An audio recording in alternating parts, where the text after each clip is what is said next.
is in Quebec, and it's actually fairly... Een van de hoogste niveaus van bewustzijn of zelfbewustzijn lijkt samen te hangen met het kunnen ophalen van herinneringen. Zoals Donald Stuss hier doet met zijn dochter Liane. To have an awareness of yourself means awareness of yourself in person, place, and time. You have to have awareness of yourself as distinct from somebody else. You have to have an awareness of yourself in relationship to your historical context. You have to have an awareness of yourself in relationship to your future. So the idea of who you are depends to a great degree upon memory.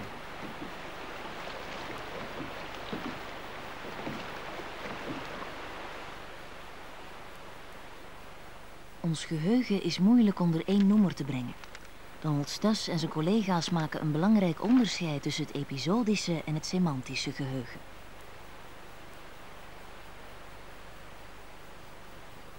If you think of the concept episode, that gives you a good framework of what episodic memory is. It really means something that has happened in a particular time, a particular place. It usually is something that's very personal to you and has a lot of emotional content, so much so that it becomes part of you.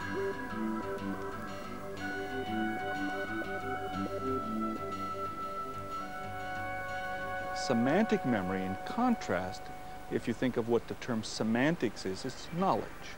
And semantic memory is really related to the idea of having a knowledge base. It tends to be devoid of emotional contact. It tends to be much more generic. So if I would ask you, what's the capital of Italy, and you said Rome, that's semantic knowledge. That'd be a semantic memory.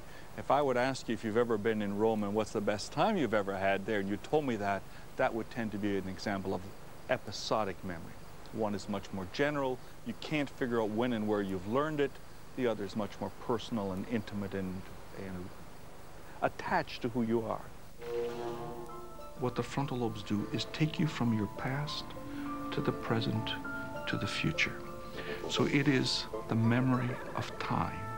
It is the memory of your personal time, of how your past enables you to act in the present and to predict the future.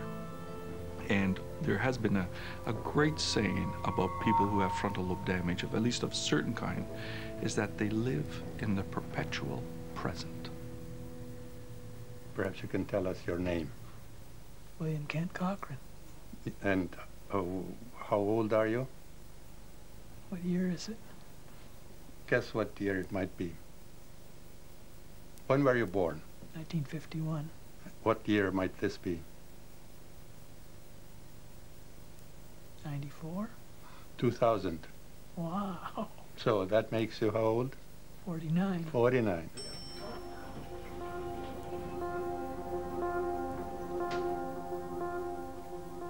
...20 jaar geleden raakte bij een motorongeluk de frontale hersenkwabben van Kent ernstig beschadigd. Sindsdien onthoudt hij geen episodische herinneringen of persoonlijke ervaringen uit het verleden. Maar opmerkelijk genoeg is een semantische of informatieve geheugen niet aangetast. Daarom kan hij ook probleemloos boeken rangschikken in de lokale bibliotheek.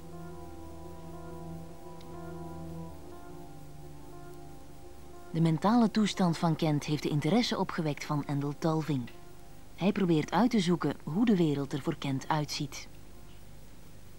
Next, we're going to play a sort of a game. I'm going to show a couple of words. It's like a beginning of the sentence, and then the last word of this three-word sequence is given in fragmented form. That means some letters of the word are missing, and you have to figure out what the word is. And to make it more interesting, we'll bring your mother into this game too, and you two are now like going to compete. Who can get it better, she or you? All right. Mrs. Cochran, come in. Now, I'll show it to you both, and don't blurt it out. You simply say that you got it. You know what it is. Just wait until the other person has a chance to get it too, all right? If you got it, just say so, but don't say the word. Yeah. You got it? Mrs. Cochran? I have no idea. He's way ahead of me. You're just ordinary, normal person. What is Mosquito. it? Mosquito. Very good. Look at what he's doing. I know. No, okay. If you got it, say yes. Yep. You got it. Mrs. Cochran. There's no way I can do this. What is it? Hedgehog. Hedgehog. Simple, right? Oh, it's for sure. It's so simple. Isn't it? Hedgehog. Hedgehog. Yeah. Yes, it's very simple. Okay. Okay, try one more. This is a difficult one. Yeah. You got it. Remarkable. What is it? Centaur. Centaur, yeah. Aren't you proud of your son? Yes, I am. And surprised? How is it possible? Yes. No? I don't know. Thank you very much. I can leave now.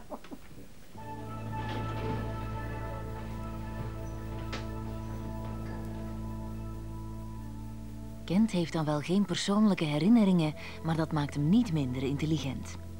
Zo heeft hij blijkbaar geen moeite met het bibliografische klassificatiesysteem.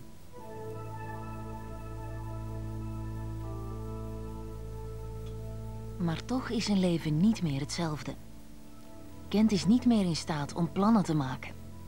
Om zichzelf te verplaatsen in een andere tijd, op een andere plaats. All right. Now, we're just about finished here. What are your plans for tomorrow?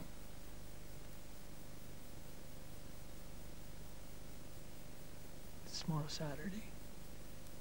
Is it Saturday? Are you sure? You can look at your watch. No, it's Thursday, Friday. Yeah. So what are your plans for tomorrow? Go to work, I guess. Where do you work? The library. Yes. Very good. What do you do there? Reshelve books. Reshelve books. Excellent.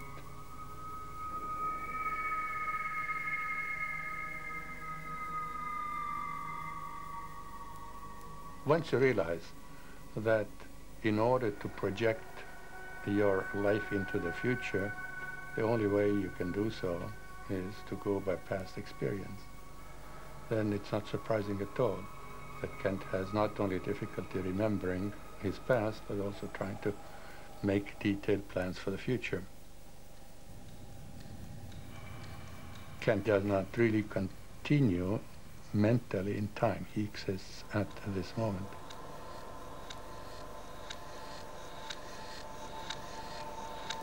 It's important to understand that there's a hierarchical organization of consciousness. So if I had an injury where I'm dealing with information strictly on a factual level, that's a level of consciousness.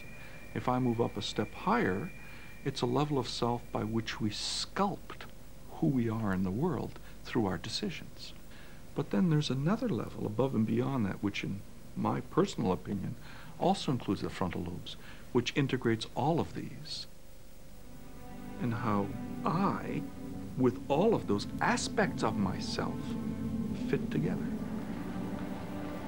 So what memory does is it gives us, in essence, the continuity of ourselves, the continuity of consciousness. You can plan for what's going to happen today, tomorrow, much longer in the future. And that really is the essence of being a human, to have a continuity over a long period of time. Waar ons bewustzijn vandaan komt, is een mysterie dat misschien nooit ontrafeld wordt.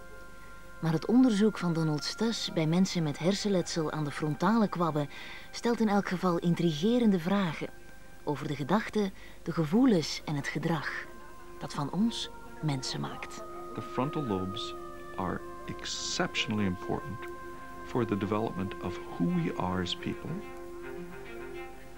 of how we see ourselves in the world and how we interpret the world.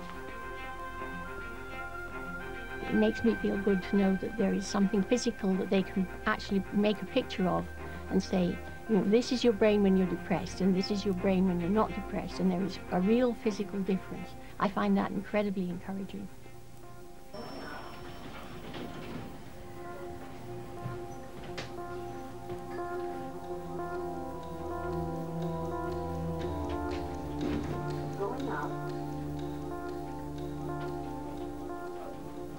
If you could do something, anything at all, what would it be? Get my memory back. Get your memory back. Your memory is not very good, No, and you miss it. I think so, yeah. Yeah. But It did say,